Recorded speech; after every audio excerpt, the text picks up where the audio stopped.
प्रिय छात्रों, नमस्कार। हमारे संस्थान के द्वारा बीपीएससी 67वीं मैथिली टेस्ट सीरीज़ का आयोजन करवाया जा रहा है। इसमें जो भी छात्र इंटरेस्टेड हैं वो मैथिली टेस्ट सीरीज़ से जुड़ सकते हैं, क्योंकि आपको पता है कि जब तक आप टेस्ट सीरीज़ से जुड़ करके अपने आंसर को इम्प्रूव नहीं करेंगे, आंसर स्ट्रक्चर को सुधार नहीं करेंगे, तब तक आपका अंतिम रूप से चयन बहुत ही मुश्किल है। तो इस संदर्भ में जो है हमारे संस्थान के द्वारा टेस्ट सीरीज का आयोजन करवाया जा रहा है, जिसमें पहला टेस्ट जो है 23 नवंबर को रिलीज कर दिया जाएगा, जो मैथिली भाषा का इतिहास का टेस्ट है। ये टेस्ट इस दिन रिलीज हो जाएगा। इसके बाद आप जब भी चाहें मुख्य परीक्षा से पहले तक आप इस टेस्ट को लिख सकते हैं। फ्लेक्सिबल शेड्यूल है। रिलीज ये टेस्ट 23 को हो जाएगा और आप अपने सुविधा के अनुसार लिख करके भेजेंगे, जिसको सही उचित समय के अंदर मूल्यांकन कर दिया जाएगा। इसी तरह से 28 को दूसरा टेस्ट होगा, जो मैथिली साहित्य का इतिहास है, और तीसरा टेस्ट पद्य खंड का है, जो मैथिली भाषा का पद्य खंड है, और चौथा टेस्ट जो है वो गद्य खंड का है, और जो पांचवा और छठा टेस्ट है वो कंप्लीट टेस्ट है। पूरे सिलेबस, पूरे पाठ्यक्रम को आधार बना करके टेस्ट लिया गया है। और ये जो है ये शेड्यूल हो सकता है फ्लेक्सिबल हो, क्योंकि अगर डेट एग्जाम का आगे बढ़ता है तो हो सकता है कि इस टेस्ट को डेट भी आगे बढ़ा दें, जैसा कि सिचुएशन होता है।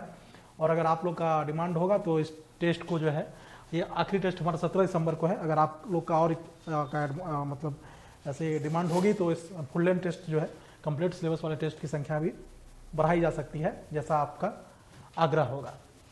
तो इस प्रकार से तो इस टेस्ट में हमारा यही जो दो मुख्य जो बिंदु है, मुख्य जो फोकस है, वो जैसा कि आप जानते हैं कि जो मैथिली साहित्य का जो सिलेबस है वो 4 प्रकार से 4 खंड में बांटा गया है।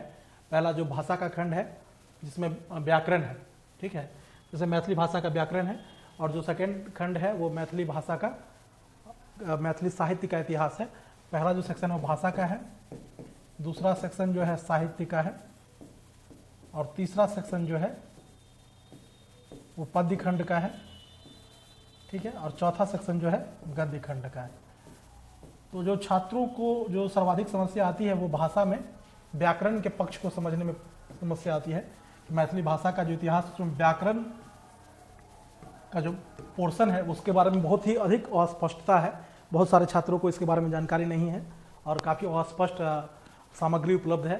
तो उसका विशेष रूप से ध्यान रखा गया है कि मैथिली भाषा के इतिहास में जो समस्याएं होती है उसको दूर करने का पूरा प्रयास किया जाएगा।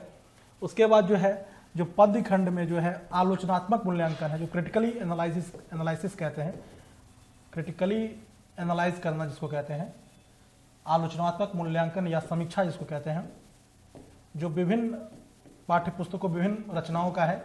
जैसे कि कृष्ण जन्म एक प्रबंध काव्य है और चंदा झा का मिथिला भाषा रामायण एक महाकाव्य है। तो इसमें जो क्रिटिकल एनालिसिस वाला पोर्शन है उसको हम लोग इसमें देखेंगे। और पांचवा एक जो महत्वपूर्ण चीज है, जो व्याख्या कहते हैं, इसमें सर्वाधिक अंक मिलता है।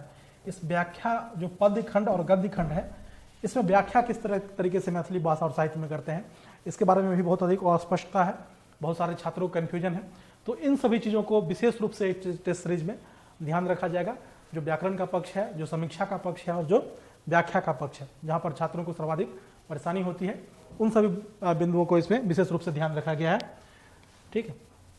और ये हमारा एक सैंपल टेस्ट पेपर है, एक सैंपल पेपर है, सैंपल टेस्ट पेपर है, जिसको आप प्रोवाइड कर दिया जा सकता है, जिसमें आप देख सकते हैं बीपीएससी के जो प्रीवियस ईयर का जो क्वेश्चन है उससे आप इसके गुणवत्ता को मैच कर सकते हैं, और उसके आधार पे जो है सो आप मूल्यांकन स्वयं भी कर सकते हैं। तो इसमें जैसा कि होता है कि बीपीएससी में जो सेक्शन 1, सेक्शन 2 दो भाग में बटा होता है, और दोनों में से 3-3 प्रश्नों का उत्तर देना होता है। इसमें जैसे हमारा पहला प्रश्न है कि मैथिली भाषा का उद्भव और विकासक रूपरेखा प्रस्तुत करें, मध्यकालीन मैथिली के वैशिष्ट्य पर प्रकाश दिया। अर्थात मैथिली भाषा का जो उद्भव और विकास, ओरिजिन किस प्रकार से हुआ, उसके बारे में बताते हुए हमको जो मध्यकालीन मैथिली भाषा जो है, मध्यकालीन मैथिली भाषा की विशेषता पर प्रकाश देना है, ठीक। इसके बाद दूसरा प्रश्न जो है, भारोपीय भाषा परिवारक अर्थ नामकरण के स्पष्ट करें, मैथिली का स्थान निरूपित करो।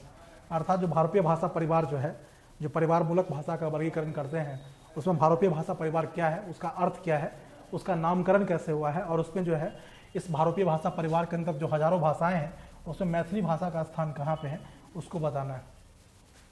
तीसरा प्रश्न जो है वो है कि हिंदी और बांग्ला भाषा के साथ मैथिली भाषा का संबंध वैशिष्ट के उल्लेख करे तो अंतर के स्पष्ट करो।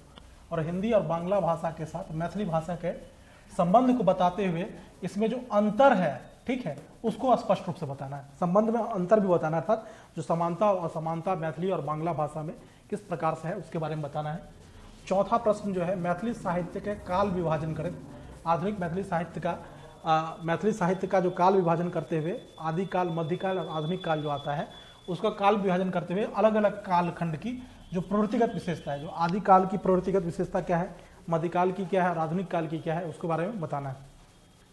पांचवा जो क्वेश्चन है, आधुनिक मैथिली आलोचना साहित्य में प्रोफेसर रमानाथ झा का योगदान बहुत ही महत्वपूर्ण है, इसको पल्लवित कीजिए। अर्थात जो आधुनिक मैथिली आलोचना साहित्य के विकास में रमानाथ झा का क्या योगदान रहा है, इसके बारे में जो है सो बताना है कि आधुनिक मैथिली आलोचना साहित्य के जनक रमानाथ झा ही कहे जाते हैं।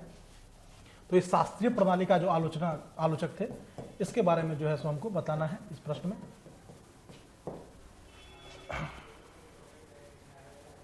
उसके बाद है कि आधुनिक मैथिली नाटक विकासक रूपरेखा के प्रस्तुत करो। तो आधुनिक मैथिली नाटक का किस तरह से विकास हुआ है, मध्यकालीन मैथिली नाटक जो कीर्तनिया था, तो उस कीर्तनिया नाटक से आधुनिक मैथिली नाटक का किस तरह से ओरिजिन हुआ है।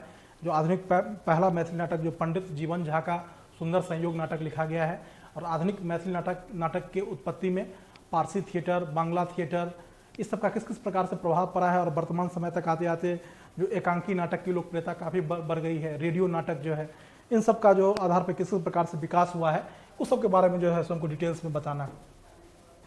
उसके बाद जो पेपर 2 का जो पोर्शन है, अर्थात जो सेक्शन 2 है हमारे पेपर का, क्वेश्चन पेपर का, उसके में जो विश्लेषणात्मक प्रश्न होता है, समीक्षात्मक प्रश्न होता है, उसके बारे में बताना है कि जैसे कि जनभाषा और भक्ति भावना तत्कालीन मिथिला का राष्ट्रीय चेतना छल और एकर अभिव्यक्ति महाकवि विद्यापति का रचना का महत्वपूर्ण पक्ष थी।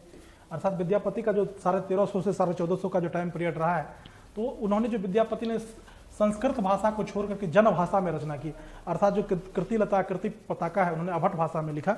और साथ ही जो उन्होंने अपनी विद्यापति की जो पदावली है वो भी उन्होंने मैथिली भाषा में लिखे। और जो शक्ति पर आधारित पद है और शैव पद है, महेशवाणी और नचारी है, अर्थात शिव की भक्ति पर आधारित पद है, तो उन सबको आधार करके उन्होंने जो है रचना की। और इस भक्ति भावना के कारण जो है सो जो समय जो धर्मांतरण की गति चल रही थी मध्यकाल में, उस गति को उन्होंने रोकने का प्रयास किया। और जो समाज के पिछड़े लोग थे, जो वेद पढ़ नहीं सकते, जो संस्कृत नहीं जानते थे, उनकी भी धार्मिक भावना की अभिव्यक्ति हो सके, उसको उन्होंने अपने साहित्य के द्वारा सुनिश्चित किया। तो इसका उनकी रचना का ये महत्वपूर्ण पक्ष था जिसके बारे में समीक्षा करना है।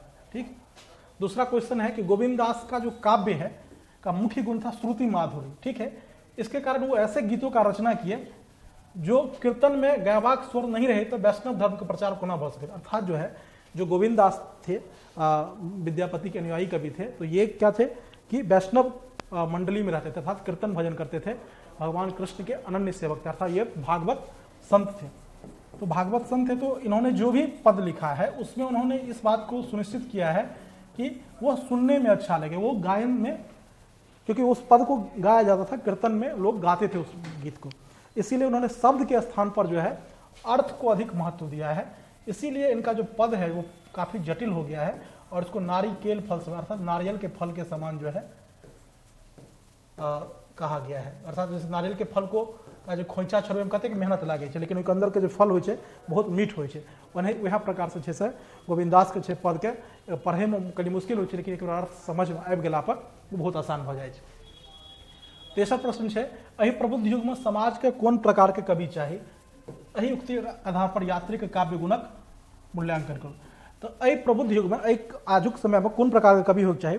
क्या कवि आज भी वैसा ही होना चाहिए जो केवल स्त्री के सौंदर्य और प्रकृति चित्रण पर आधारित हो, या आज का कवि ऐसा होना चाहिए जो आम जनमानस की समस्या है, जैसे युवाओं की समस्या है, गरीबी है, बेरोजगारी है, किसानों की समस्या है, दलितों की समस्या है, मजदूरों की समस्या है, उन लोगों की समस्याओं को साहित्य में स्थान दे और उनकी समस्याओं को साहित्य के माध्यम से एक सॉल्यूशन की तरफ बढ़ने का प्रयास करे और एक समाधान का पक्ष खोजे?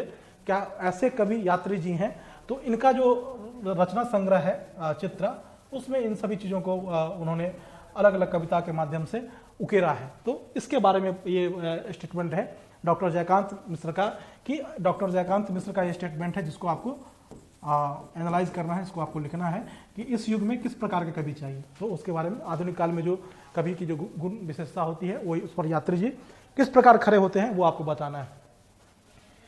10वां प्रश्न है कि राजकमल की कथा में नारी में मिथिला का आदर्श संस्कार त्याग समर्पणक भाव अभिव्यक्त भेलेच, यही कथनक आलोक में अपन अभिमत प्रकट करो। जो राजकमल का जो ललका पाक कथा है उसमें जो आधुनिक महिला है, जो आधुनिक मिथिलांचल की जो नारी है, उसका कैसा संस्कार क्या है, अर्थात उसका जो त्याग है, उसका परिवार के प्रति जो त्याग है, अपने पति के प्रति जो त्याग है, समर्पण का भाव है परिवार के प्रति, अपने पति के प्रति, ठीक है, उसका जो संस्कार है कि भाई इतनी गरीबी इतनी समस्या में रहने के बावजूद भी उसका चरित्र बहुत ही मजबूत है। तो इन सब भावनाओं को उन्होंने अपने कथा में कहाँ कहाँ उकेरा है और अलग अलग प्रकार की जो स्थिति परिस्थिति हुई है कथा में उसके बारे में उन्होंने क्या क्या बताया है, इन सबको आधारित करके ये प्रश्न जो है सो आपको लिखना पड़ेगा। उसके बाद 11वां प्रश्न जो है वो है कि प्रबंध संग्रह का जो लेखक है मानक मैथिली के गद्यकारक संग से ही एक उच्च कोटि का अनुसंधान करता है। अर्थात जो है प्रबंध संग्रह के जो लेखक हैं रमनाथ झा, वो मानक मैथिली के अर्थात जो मानक मैथिली का जो स्टैंडर्ड लैंग्वेज है उसको स्वरूप में प्रदान करने में तथा जो 1950-60 तक जो 4-5 कॉम्प्लिकेटेड टॉपिक्स थे, उस 5 कॉम्प्लिकेटेड टॉपिक्स पर जो उन्होंने एक वेल डॉक्यूमेंटेड रिसर्च के आधार पे जो है सो 5 निबंध लिखे हैं। उन निबंधों का जो संकलन है प्रबंध संग्रह, उसके आधार पर ये प्रश्न पूछा गया है, जिसमें तत्कालीन समय में जो मैथिली भाषा और साहित्य में जो सबसे डिबेटेबल पॉइंट थे उस पर उन्होंने पंजी प्रबंध के आधार पे और अन्य सभी रिसर्च के आधार पे एक निबंध तैयार किया है, निबंध संकलन। उस पर ये प्रश्न है कि आपको बताना है कि उन्होंने इसमें जो है सो इसके आधार पे वो कैसे उच्च कोटि के अनुसंधान करता, कैसे बहुत बड़े रिसर्चर थे, इसके बारे में आपको बताना है। ठीक, उसके बाद जो है जो 12वां प्रश्न है उसमें है कि जैसे कि बीपीएससी में होता है कि निम्नलिखित अवतरण में से कोनो दो स्वप्रसंग व्याख्या करो। अर्थात जो है जैसे कि उसके बारे में आपको दो जो प्रसंग है वो काव्य पद्य का भी है और गद्य का भी है, उसके बारे में जैसे किसी दो का जो है तो आपको डिटेल में आंसर लिखना है। इसमें स्टूडेंट्स को बहुत ज़्यादा परेशानी होती है व्याख्या खंड में, तो इसके बारे में विशेष रूप से इस टेस्ट सीरीज में बल दिया गया है। और जो समीक्षात्मक खंड है उस पर भी हम काफ़ी अधिक फोकस कर रहे हैं। और जो आलोचनात्मक पक्ष है, ठीक, समीक्षात्मक आलोचनात्मक मूल रूप से एक ही होता है, लेकिन इस पे जो है हम विशेष रूप से बल दे रहे हैं। ये क्योंकि पूरे पेपर में आपको जीएस में भी काम आएगा, ये जो क्रिटिकल एनालिसिस है वो जीएस में भी काम आएगा। और जो व्याकरण का जो पक्ष है, जो भाषा खंड है, उस पर इन सभी पॉइंट्स पर छात्रों को काफ़ी परेशानी आती है। इन सभी चीज़ों पर हम जो है सो विशेष रूप से बल देंगे। इसी के साथ ये हमारा शेड्यूल भी आप जान नहीं लीजिए, शेड्यूल आपको मिल जाएगा। वैसे तो शेड्यूल आपको मिल जाएगा, ये शेड्यूल आपको मैंने बता भी चुका हूँ मैं। वैसे ये शेड्यूल आपको मिल जाएगा, तो आप ये शेड्यूल के आधार पे आप जो है सो हमारे टेस्ट सीरीज से जुड़ सकते हैं। और बहुत बहुत धन्यवाद, आभार, थैंक यू।